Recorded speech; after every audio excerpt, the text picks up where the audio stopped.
Good afternoon. I'm Alvin Bragg, Manhattan District Attorney. I'm honored and privileged to be joined by Police Commissioner Jessica Tisch. First and foremost, I want to extend my deepest condolences to Mr. Thompson's loved ones and colleagues. His family deserves our respect as they continue to grieve. Our work will never be able to undo the fact that a life was lost. We are here to announce that Luigi Mangione, the defendant, is charged with 1 count of murder in the first degree and 2 counts of murder in the second degree, including 1 count of murder in the second degree as an act of terrorism for the brazen, targeted, and premeditated shooting of Brian Thompson, who, as you know, was the CEO of United Healthcare. This case was made possible by the collaborative efforts of the phenomenal public servants you see before you today, and so many others who are not here. I'm honored to lead the Manhattan District Attorney's Office and privileged to serve alongside Assistant District Attorneys Joel Seidman, Kristen Bailey, and Zachary Kaplan, who were working from the outset, hand in hand with the greatest police department in the world. The chief of our trial division, Lisa Del Pizzo, and the deputy chief, Chris Prevost, provided sage oversight and direction. And I want to acknowledge our high technology analysis unit. There was a lot to be processed here. Steve Moran, in particular, who heads that, and Marco Popic. We are privileged here at the DA's office to work every day with the phenomenal public servants at the NYPD. It has been a distinct pleasure to work besides Commissioner Tisch, an exemplary partner, and Chief of Detectives Joseph Kinney. Almost every day we're in touch, and his leadership is second to none. And then Deputy Commissioner Rebecca Weiner, who, as I tell her, there are a lot of challenging things happening in the world, and I sleep better at night knowing that she is the Deputy Commissioner in charge of terrorism. The detectives on this, out doing the courageous frontline work, Detective Oscar Diaz, Detective Curcio, exemplary, the finest. It wasn't just those of us here in New York.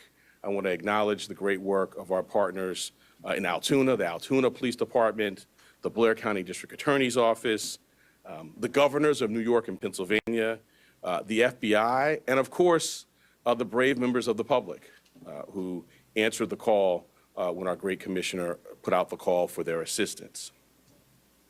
This was a frightening, well-planned, targeted murder that was intended to cause shock and attention and intimidation. It occurred in one of the most bustling parts of our city, threatening the safety of local residents and tourists alike, commuters and business people just starting out on their day. Let me say a bit more about the charges. They include 1 count of murder in the first degree as a killing in furtherance of terrorism, 2 counts of murder in the second degree, 1 charging that the killing was done as an act of terrorism, and the second pertaining to the fact that the killing was intentional. The maximum penalty possible for murder in the first degree and murder in the second degree as an act of terrorism is life without parole. The maximum penalty for murder in the second degree is 25 years to life. There are additional counts as well. A number of criminal possession of weapon charges, 2 counts in the second degree, 4 counts in the third degree, 1 count in the fourth degree, and a count of criminal possession of a forged instrument in the second degree. Let me tell you a bit about the facts. On November 24th, we allege that the defendant arrived in New York City to murder Brian Thompson. After the defendant arrived in New York City on a bus at Port Authority, he checked into the hostel using the name Mark Rosario with a fake New Jersey ID. On the morning of December 4th, the defendant left the hostel, just after 5:30 a.m. and traveled to Midtown. For nearly an hour, we allege the defendant waited in the area near the Hilton Hotel, waiting for Mr. Thompson to appear. From 6:38 a.m. to 6:44 a.m., The defendant stood across from the entrance of the hotel on West 54th Street. When he saw Mr. Thompson, he crossed the street and approached him from behind. We allege he then took out a 9mm 3D printed ghost gun, equipped with a 3D printed suppressor, and shot him once in the back and once in the leg. The defendant then fled northeast on 54th Street and took an e-bike uptown before getting into a taxi that took him to West 178th Street and Amsterdam Avenue. On December 9th, the defendant was spotted at a McDonald's in Altoona, Pennsylvania. The local police were notified, he was arrested, and he was found with a 9mm handgun, a suppressor, 2 ammunition magazines, and the same fake New Jersey ID he used at the hostel. I want to say a word about ghost guns. These weapons are increasingly proliferating throughout New York City and the entire country. Involving technology will only make this problem worse. Last year, over 80 ghost guns and ghost gun parts were recovered in Manhattan alone. The NYPD and the Manhattan DA's office have been leading in the interdiction of these ghost guns. And one thing I want to make clear, they're unserialized, they can be printed out, but as this case tragically makes clear, they are just as deadly as traditional firearms. This will remain a priority for us here in Manhattan. Finally, I know there have been questions about the extradition process. The latest that I can offer you is that the defendant is currently scheduled to appear in court in Pennsylvania on Thursday morning, first for a preliminary hearing on his Pennsylvania charges. Immediately to follow that will be an extradition hearing. We have indications that the defendant may waive that hearing, in which case he'd be brought to New York forthwith. In any event, we have been preparing on parallel paths, and before the hearing, we'll send to the governor of the state of New York the paperwork that would be necessary if he does not waive during that hearing. I now want to turn over to our great commissioner, and when I do so, I wanted to thank her for her partnership, not only on this matter, but on all we do every day together. Thank you.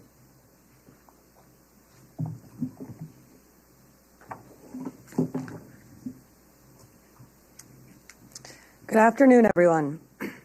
The unsealing of today's indictment brings us one step closer to securing justice for Brian Thompson and his family and affirming the primacy of the rule of law in the city of New York. NYPD detectives worked tirelessly to piece this case together. And along the way, the Manhattan DA's office made sure we had every legal tool available to us. Whether quickly providing subpoenas to assist with our evidence collection, or traveling with us to Altoona, Pennsylvania last week after the apprehension, our partnership made this a successful investigation. So I'd like to thank District Attorney Bragg and his team for their work in bringing this case forward. Part of that work included the relentless collection and analysis of surveillance video by our detectives, which ultimately produced a clear image of our suspect.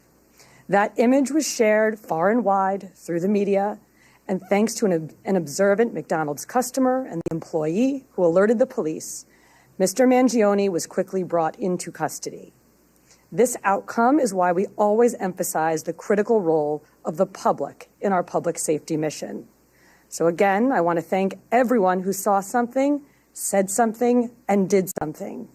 That is why we have a suspect in custody today.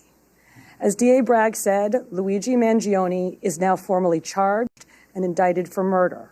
And let me be perfectly clear. In the nearly 2 weeks since Mr. Thompson's killing, we have seen a shocking and appalling celebration of cold-blooded murder. Social media has erupted with praise for this cowardly attack. People ghoulishly plastered posters threatening the other CEOs, with an X over Mr. Thompson's picture, as though he was some sort of a sick trophy. And yesterday, the New York Post reported that some extreme activists were circulating a deck of cards with other most wanted CEOs to be targeted for assassination. These are the threats of a lawless, violent mob who would trade in their own vigilantism for the rule of law that protects us all. Let me say this plainly. There is no heroism in what Mangione did. This was a senseless act of violence. It was a cold and calculated crime that stole a life and put New Yorkers at risk. We don't celebrate murders, and we don't lionize the killing of anyone. And any attempt to rationalize this is vile, reckless, and offensive to our deeply held principles of justice. Now, as we await the extradition process in Pennsylvania to complete, we continue our public safety work here at home. That includes our focus on the growing threat of ghost guns, one of which was used in this attack. The NYPD remains committed to tracking down and removing these untraceable weapons from our streets. And we will do that work hand in hand with District Attorney Bragg here in Manhattan and in every other borough to ensure that those who possess, distribute, and use these weapons are held fully accountable. Finally, I want to again thank every member of the NYPD, uniform and civilian, working on this case, led, of course, by our great Chief Kenny, whether in Midtown North Squad, Homicide, the Crime Scene Unit, Intelligence Bureau, and everywhere else.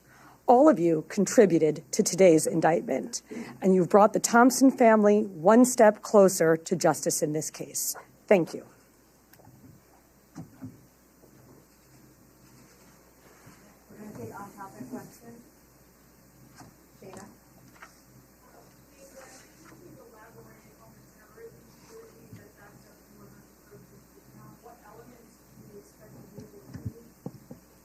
Sure. So, in its most basic terms, this was a killing that was intended to evoke terror.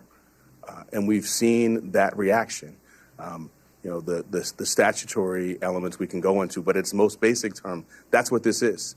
This was not an ordinary killing, not to suggest that any killing is ordinary, but this was extraordinary, and the New York State Legislature has, set out, both the paths that we talk about, both the murder one and murder two, and this we allege is certainly squarely within those statutes, which talk about intending to do exactly what we saw happen here. Maybe Chief Kenny could get into this, but I'm wondering sort of the timeline between December 6th, when the FBI was notified by the San Francisco police about this missing person that was called in from Luigi's mother, the time that they contacted you about this. Were you aware of this when he was arrested, or was this something that was still being processed at the time? And what did his mother say? So the original missing report took place back in November 18th in San Francisco. The sergeant that was involved in that case reached out to the San Francisco field office and said, hey, basically, I'm working on a missing case. I saw the photograph that was distributed by the NYPD. There bears a resemblance. That tip was forwarded to us close to 45 hours after the incident took place. It showed up to a TFO, which is a task force officer. We have NYPD officers embedded with the FBI. They received that tip. It was one of 4 tips that they had received that day, and they were vetting it. Part of that vetting process was that they reached out to Mangione's mother in San Francisco very late on the 7th. They had a conversation where she didn't indicate that it was her son in the photograph, but she said it might be something that she could see him doing. So that information was going to be passed along to the detectives the next morning, but fortunately we apprehended him before that we could act on that.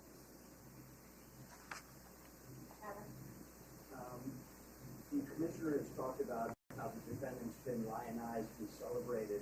I'm wondering how concerned you are about a potential jury knowing that someone on that jury would be someone who would lionize and celebrate him. Well, I want to echo the commissioner's words and concerns, which I think were put forth beautifully. I mean, we see a lot in these jobs. I meet with the families of homicide victims, and I just can't wrap my head around the notion that someone is celebrating this. To your specific question, we're at the beginning of a litigation now with our charge. We have a phenomenal trial team in place, led by ADA Joel Seidman, who has been in this office for more than 40 years and handled some very challenging matters. We have a voir dire process in place. I have faith in our jury system to select 12 people who can be fair and impartial, but we'll move forward, and that's something well down the road, but we'll be ready when that time comes.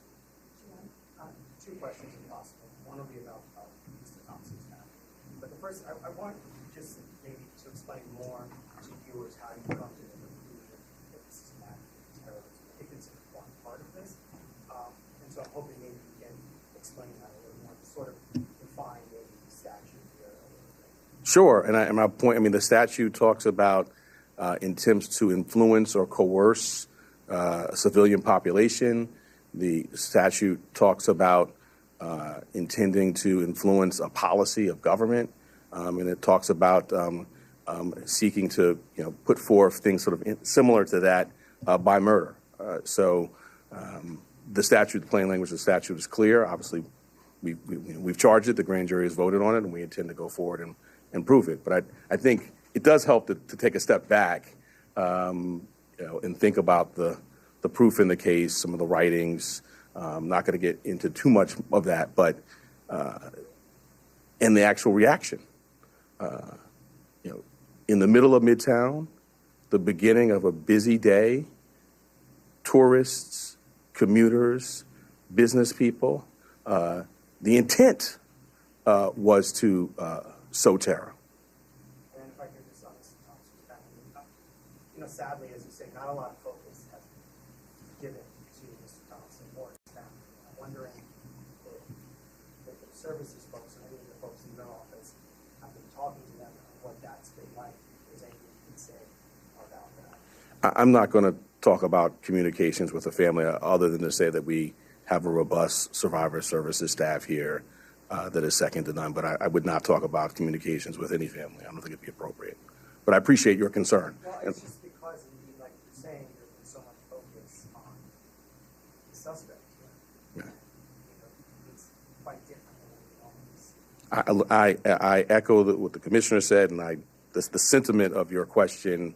My heart goes out to it. This is a significant piece of what we do here. Is we center the trauma of survivors and victims and their families. A significant piece of what I do is sit across the table and look people in the eye and, when appropriate, if they want to, offer a hug. And we have dedicated advocates and counselors and great staff that focuses on that. So I agree completely with you. And I wish that that's where the public's focus was exclusively. That's where it should be. That's where it is here, in addition to obviously the facts and the law and the case. But because of respect for where your question is coming from, I'm not going to get into communications.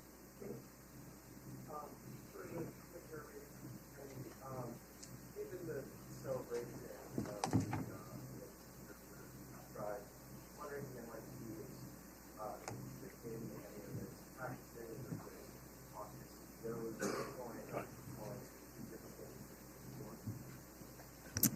Yes, absolutely. And we've seen a real increase, sustained increase since December 4th in concern, not just from CEOs, but from corporations broadly. And so going back to the DA's point, the intent to intimidate or coerce a civilian population, which is, of course, at the root of our state terrorism statute, is very much borne out in this reaction. And for good reason. We've had a torrent of online threats. We've had real-world activity that the police commissioner flagged, which is abhorrent, and it causes concern. So we have done a lot to work with corporate security partners with whom we partner on a daily basis in this city, at the city level, at the state level, trying to make sure that everybody has the best practices that they need, that they know where to flag not just general ambient concerns, but specific threats that they might be receiving, that a few weeks ago they might have written off as just noise in the online environment that they now take seriously. So these are ongoing conversations that we have, and thanks to all the work that we do together every day, we're quite confident that concerns and threats are going to be appropriately directed our way. We're gonna take two more. Yep. Dear Brad, could you describe just how rare it is for your office to charge with first-degree murder? There has been some talk about how that is reserved to very specific cases in Manhattan. And also, if you could speak to the statements made on the record by the suspect that informed this timeline in particular, if he's made any specific incriminating statements that happened in Manhattan. So I'll address the first piece. The first-degree murder statute has a number of subsections. They're sort of clearly delineated, and they are reserved for, the most abhorrent conduct, killing a police officer, serial killing, and the terrorism is one subsection of that. And so I would say, fortunately, that's not happening a lot. Taking a step back, I can't think of another office that is more equipped to handle a terrorism charge. We have a great terrorism unit. We were at the forefront of getting the statute passed. Within the last 2 years, we've tried two very significant terrorism cases, one involving an English-speaking operative based in Jamaica, and another involving someone who was here and funding overseas terrorism by cryptocurrency. So we have the expertise, and as I mentioned, the expertise on this team, and so we're prepared to go forward. And about the statements? Yeah, I'm not going to go beyond what's in the filing. All right, last question, Laura. Are you able to say now on what your statements effectively see the maximum sentence? So as a matter of practice, I don't talk about sentencing outside of court as a first matter, and certainly not at the initial stages of a matter. But I think you can tell the seriousness with which we take this matter by the way in which it's charged. The murder in the second degree actually has a mandatory life without parole sentence, no discretion for the judge at all. So that's the maximum there. But I'm not going to go beyond that. We will first get the defendant to New York. We will have him arraigned. We will be before our judge. We will engage in pretrial litigation. If there's a trial, we're ably equipped to do that. And then we will proceed to sentencing, at which point we'll make our arguments in court. Thank you all so much. I was taking your book.